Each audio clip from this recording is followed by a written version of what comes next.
My name's Anna Richards and you're watching my take. 2006 World Cup final in Edmonton. We played England and it was a really close game. We played France in the semis in about 35 degrees. It was very hot. English played Canada and really struggled to win that game. The day after the semi-final, it went from 35 degrees to about 3 degrees. It was freezing, it was raining, it was not very nice. And we went into that final kind of not knowing what to expect, but England came to play and they played very, very well. And they had us pinned on our line for about the first 20 and they were really smashing us. The first half was very, very tight. And coming into half-time, I think we really needed a try to kind of get ahead of them. Amelia Marsh did a crossfield kick, which I think was gathered by Melissa Rusco. She went forward and Mona Lisa, who was one of our locks but actually very fast, was looping around and got a pass from Rusco and she just pinned her ears back and went to the corner, went past Maggie Alfonsi, who's a renowned tackler. This is Codling for the corner. Beat the cover D and scored in the corner. Mona Lisa Codling, her second try of the tournament, her third in all. What a moment and what a turnaround. Probably one of the best lock tries I've ever seen. It was great.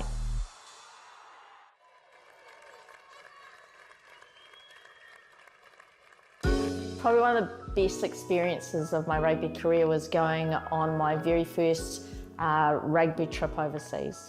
And this was with the Canterbury University Cruise Cadets side.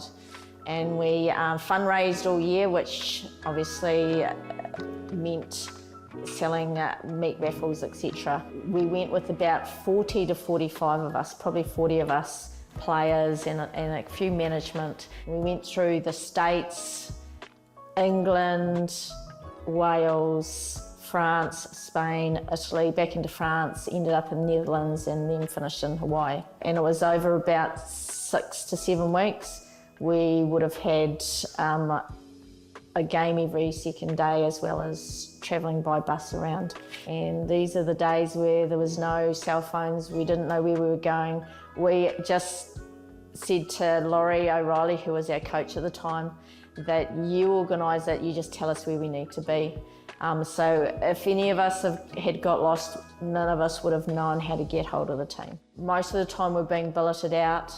I was lucky enough when we were in Milan, Helen Mann and I were billeted out with a guy called Maro and his mother. And it was in this little small community where everybody shared the communal toilet. There was no hot running water and there was one bedroom in the house. It was an apartment and we got there and everybody knows in Italy, everybody's Catholic. And Maro's mother, who was like a grandmother, had laid out these long night dresses because we found out that Helen and I were going to be sleeping with his mother. And we got there and she had these massively long night dresses. New Year's Eve, so we were all going out drinking and we were appalled that we were going to go back and see Maro's and sleep with Maro's mother, who was then going to church the next day. I told Marzi she had to sleep in the middle because she was Catholic and I didn't think Maro's mother wanted to be near a heathen like myself. My second top moment is playing with my sister Fiona in the Black Ferns team. One of the coolest times I spent with her while we played together was playing in the first ever sanctioned World Cup in '98 in Amsterdam. It's a special time playing with your sister. She was injured before the '98 World Cup and we weren't sure if she was going to be able to come and play. She missed the first 2 games while she rehabbed. I think it was an ankle injury. So her being able to actually come and then play a huge part in the games was really special. And so I loved playing with my sister.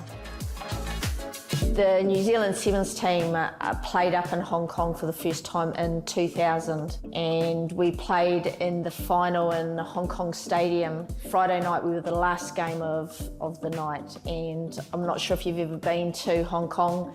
Sevens, Friday night's the big one because that's when everybody's fresh, well kind of fresh apart from the Tens boys who have been going since Wednesday. But Friday night everybody's there and it's a packed house, a lot of crowd, a lot of noise, and there's a lot of atmosphere. If you've been to the stadium you know that the changing rooms are down another level from the ground, and so you're up on a drive kind of way, a ramp leading up onto the ground, and you stand there and you can hear the crowd and you can see the lights because it's dark, and it's just as you run out into the stadium there's just this massive roar, and I can't describe it. It's the best atmosphere I've ever played in. My next great moment playing rugby was at the 2006 World Cup and playing in the final, and it was probably the most exciting game I've ever played in because it was such a challenge. The whole tournament itself was really cool vibe within the team. We had so much fun on and off the pitch, and we were playing a really expensive type of rugby, and we got into the final and it was just such a challenge, and I love that. And I remember at one stage the English had been battering our line and we had a break in play, and our physio came running onto the pitch and he was like, "Are you okay?" And I was just like, "God damn, I love this. This is so much fun." But you know, the English were awesome that day. They played really, really well, and we just managed to come back and win it. Are Maria Mas to win the World Cup or not? It's given. New Zealand know now the champions title is theirs once again. And it was one of those games where it was a real seesaw. And I remember finishing the game, and I don't think I've ever been as tired as that in my life. And I couldn't even have a beer, which is telling you how tired I was. And I just had to sit down for about 40 minutes before I could even have a shower. I was so shattered. So it was very memorable.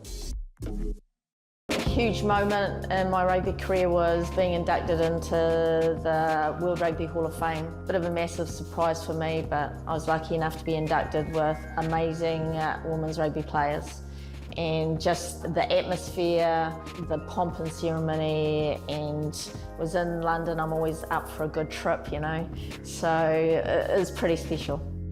Another watershed moment in my rugby career was playing at the '91 World Cup. And just backstory, they picked the side from, they sent out about 60 letters to girls from the, that they had TID'd from the 1990 World Festival, and they asked everybody if you could afford, I think it was $5,000 or $6,000, and they picked the team from people who said yes, they could afford that because we paid our way back then.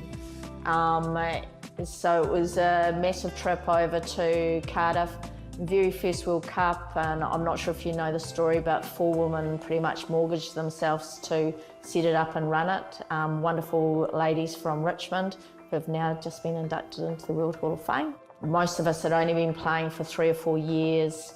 We're pretty new to it, and going over to Cardiff, and some people say it's you know, the home of rugby, and the Welsh were wonderful. And my first game at a Rugby World Cup was against Canada, I think out at Clonherran, which is a little Welsh town who everybody in Wales loves their rugby. So everybody wanted to talk to us, and it was nice being acknowledged as a rugby player in the home of rugby.